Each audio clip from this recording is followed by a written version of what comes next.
Thanks for clicking the video. We've got a special message at the end for you if you wouldn't mind sticking around for it. Also, it's totally free to like the video and share it with a friend, which would be so super helpful. Thanks. Oh, cool. Within Temptation is next. This is a Pointless Discussions request. Cool beans. So this is Pointless Discussions Patreon request for the month. I don't think we've seen any Black Symphony from Within Temptation on here, so I'm rectifying that. Here's my request for October, The Howling. Within Temptation and the Metropole Orchestra. All right, let's do this.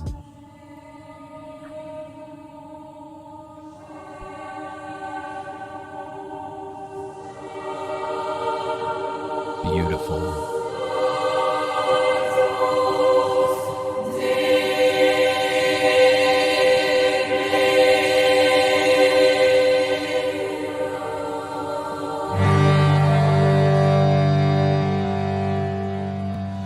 I was like, is that just an intro? I guess. Hell yeah. Rocket dress.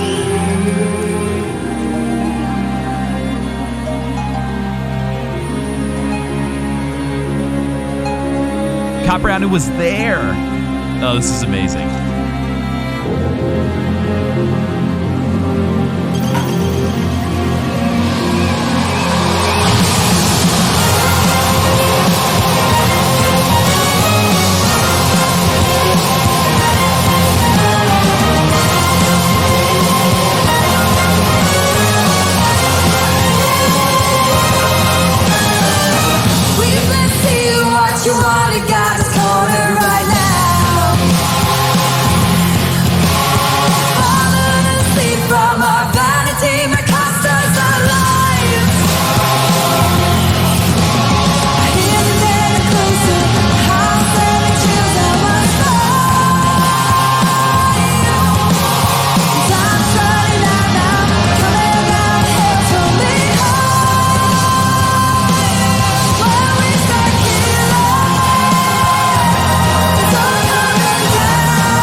This is so hype. All right, so I'm curious to know what year this was. I'm gonna try to look down in the description if I can find it. 2008. Cool.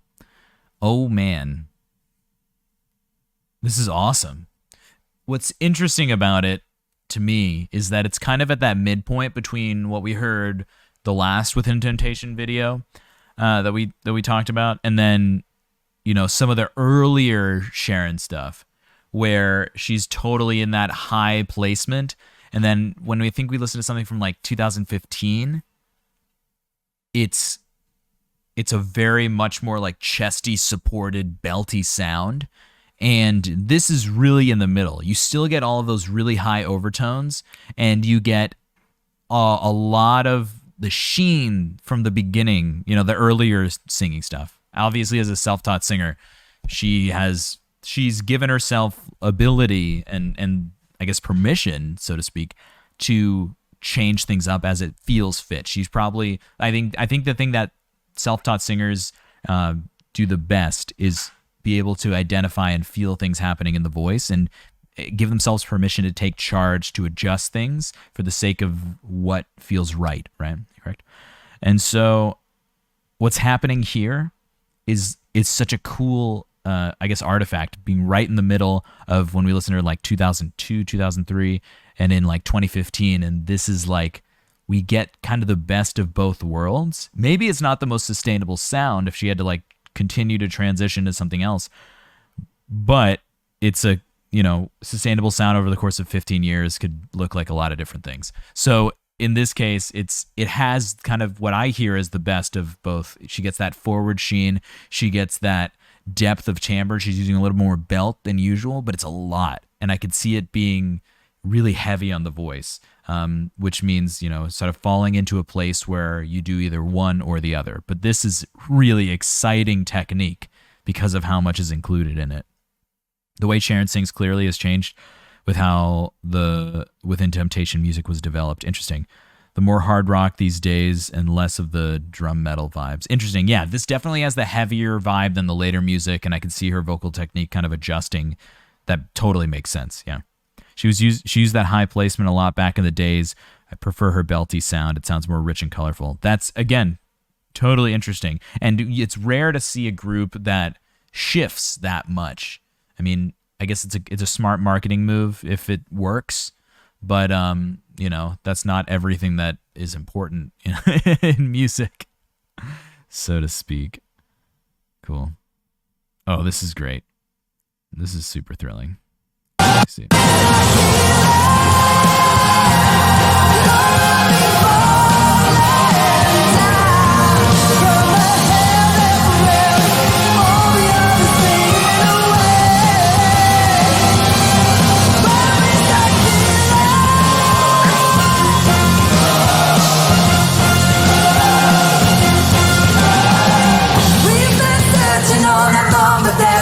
To be found.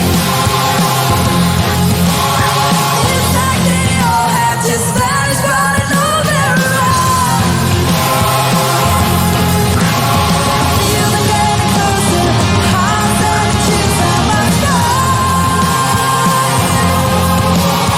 I just had a realization, especially with the way that she did this last phrase, and I was already thinking about it a little bit, but the way she starts her onsets are really clean and very light, and it's very akin to that original way she was singing, I guess 7 years before this that I've most notably listened to.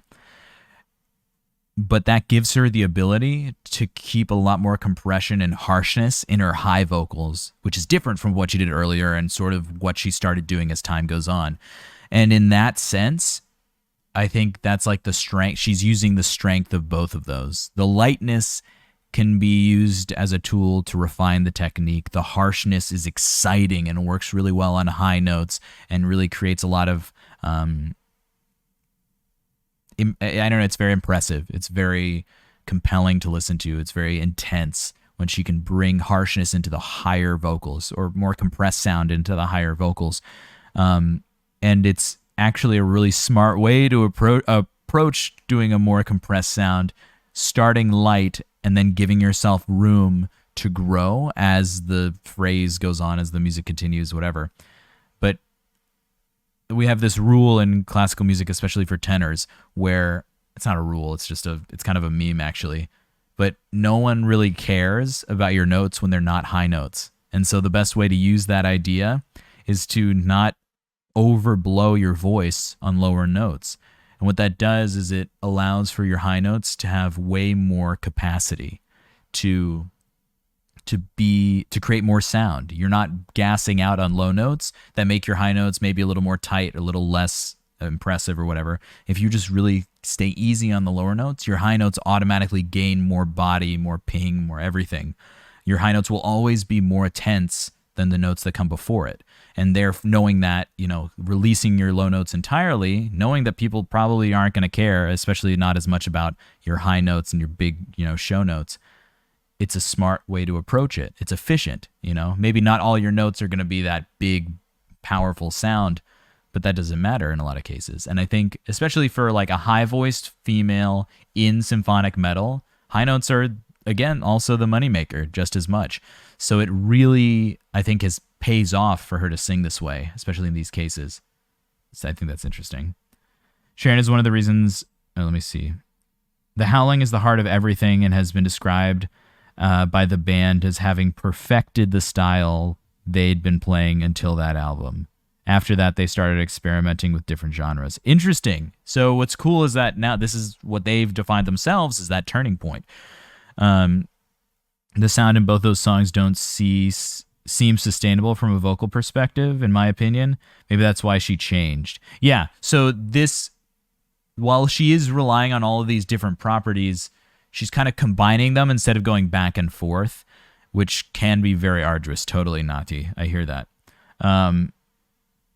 She moves very intensely and still very stable vocally. It's impressive. Yeah, but the more, I mean, we talked about this with Angela Gonçalves last week in the September Patreon requests, that engaging your body might seem like it's not efficient, but if you can have a really active body, some of the best singers I know are like marathon runners, because having a very athletically engaged body will really help when it comes to singing. It'll fuel your voice, because your voice is this tiny little muscle here. The real power comes from your body, comes from what's happening inside your lungs and in your muscles that support your lungs and training those muscles. That's the big heavy lifting that goes along with it. So if you can engage your whole body, get the blood flowing, it's very important. Not gonna lie, Sharon is one of the reasons why I want to teach myself to sing higher notes. Totally. Yeah, and she's proof that you can do it. The lightness she uses in the musical break of the song is my favorite part. Yeah. Well, I guess we'll get there. Fun tidbit is that this song was used to promote an MMORPG that now doesn't exist anymore. What, World of Warcraft? Just kidding. I know it exists. Unsaid rule. They actually had 2 music videos for this song, though one was a very wacky intro. Oh, Spellborn. Oh, I remember ads for that. Chronicles of Spellborn. Oh, I've seen that. Totally. I feel like all metal bands, or any like relatively like fringe genre band, has to go through a period of wacky music videos, at least if they want to be successful. The Ice Queen bit. I haven't watched Ice Queen. That's so hyped though. Okay. Did they actually release a game? I would play it. I would play it on stream. All right. Hey, welcome, Blade Drug Wallaby. Thanks for following. Working on one.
It's really interesting.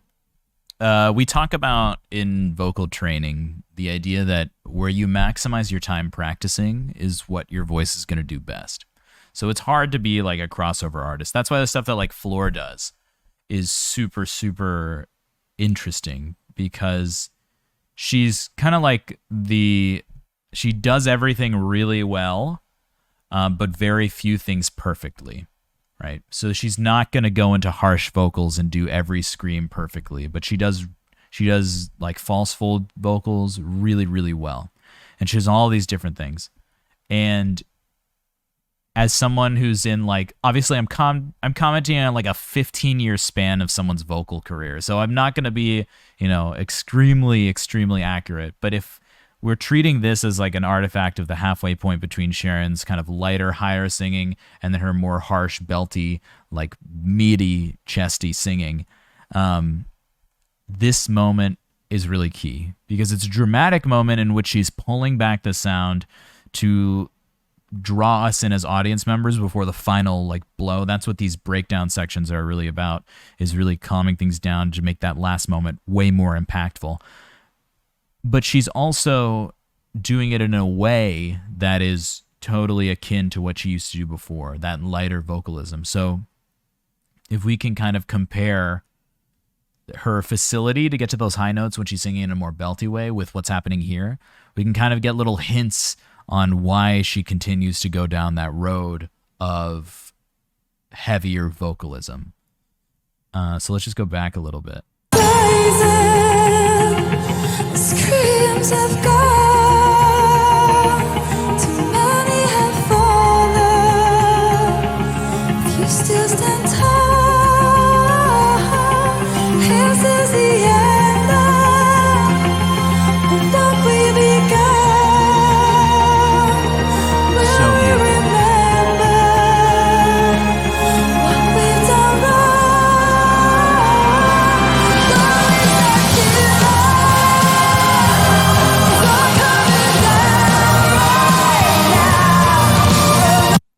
There's so much more clarity and richness in the sound when she opens full out. Now, it's not a true full belt. I think it's totally mixed. It's very well supported. It's brassy. It's forward. But there's a clarity in that sound when she amps the volume up that is the result of the chords coming together in a more efficient way, right? It's not necessarily like more effort, more thrust, whatever. Obviously, her air is moving more. She does have more subglottal pressure, but it's because what she's doing before is what her technique used to do before to get that sound. But as she started singing with more oomph, right? Technical term, oomph. The chords learn to adapt to that and not do the other thing as efficiently. I mean, maybe this is a live performance. It's a one-time thing. Maybe she had a cold. I don't know. But that kind of thing does happen over time if you start expanding your technical toolbox, I guess. The things that are good for your voice will like show themselves. And if you were doing things before that weren't necessarily the best thing for what your voice is, those will kind of fade away naturally. And so that goes for, I knew a singer who did a lot of opera and then he started doing musical theater and he wanted to keep doing both, but he was on tour doing Phantom of the Opera. He was singing the Phantom. And he was like, yeah, after I go on a tour for Phantom, I have to like retrain my voice for a month to do operatic stuff again, which is, when he told me that, I was like, interesting, because this guy's an amazing singer, but it doesn't matter. It's where you spend your time doing it. And your voice will show you what needs to happen and what works better. If this weren't good for her voice, she probably wouldn't go towards that. Her voice wouldn't work in that way. And her closure is so good and her technique is so good as she goes into that bigger, heavier singing stuff. And though it's not as like whimsical and wispy, and it doesn't have that same amount of contrast now that it does in this video and things prior to this, I think it's a really strong move career-wise, but also vocally. Yeah. The technical term.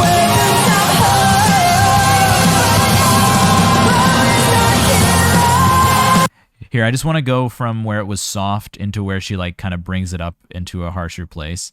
Also, I wish the mix was a little more oomphy, technical term. But I understand that it could be difficult in a live setting to record an orchestra and like a metal band all together and try to get a clean mix out of it.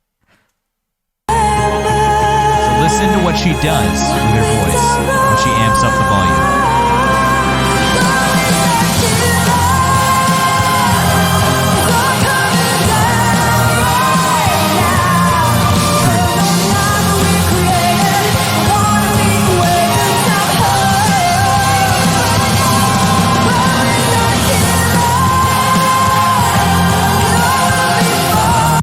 So if you were listening carefully when she went from that like soft vocalism into this, return of the chorus, she keeps the placement exactly the same. She just increases the amount of energy that she puts into that, which I think is so fascinating. Yeah. Okay. Let's keep it going.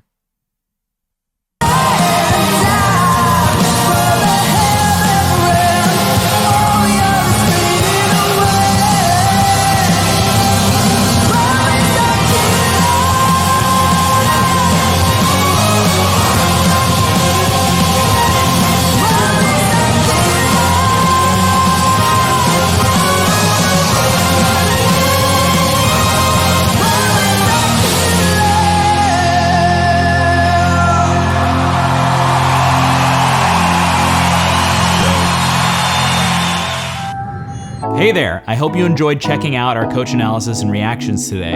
Your support really does mean so much. We've been posting content here on YouTube for almost a year now, and the growth of this channel would not be possible without music lovers and singers like yourself. Now, if you haven't already, it would be awesome to see you in our Discord server, discord.gg/bigbrainsinger, where you can hang out with and chat with other like-minded music enthusiasts. With all the growth we've seen in recent months, we have started planning a ton of really big community projects coming up.